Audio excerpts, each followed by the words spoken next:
কৈছে তোমালোকে নিৰাকাৰ ব্ৰহ্মক চিন্তা কৰা, ব্যক্ত নহয় অব্যক্ত।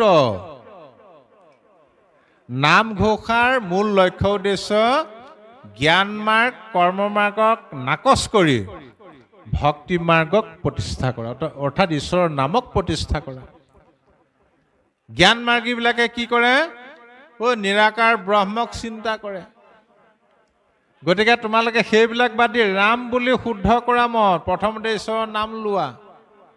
নাম লৈ যেতিয়া মনটো শুদ্ধ হ'ব, তেতিয়া শুদ্ধ মনতহে উপলব্ধি কৰিবা যে ঈশ্বৰ সাকাৰ হে, নিৰাকাৰ নহয়। সেইটো উদ্দেশ্য। ভক্তিৰ আশ্ৰয় লোৱা।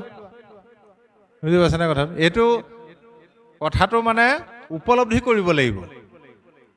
এটা সময়ত আমিও কৈছিলোঁ ঈশ্বৰ নিৰাকাৰ বুলি, যিটো সমাজত চলি আছে, পণ্ডিতে কৈছে। ভাগৱত পঢ়ি পঢ়ি যেতিয়া কথাটো উপলব্ধি কৰিলোঁ, ঈশ্বৰটোক নিৰাকাৰ কেনেকৈ হ'ল? যত জীৱ জংগম মানে কি? তোমাৰে কায়া মানে কি?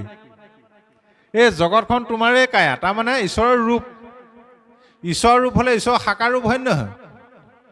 সেইকাৰণে ভাগৱতে ক'লে যত দেখা ভূত প্ৰাণী সবা হাকে বিষ্ণু মানি কৰিবা সবাকো উপকাৰ। আমাক উপকাৰ কৰিবলৈ কৈছে।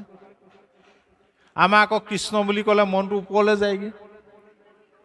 নেদেখাজনক বিশ্বাস কৰোঁ, দেখাজনক বিশ্বাস নকৰোঁ।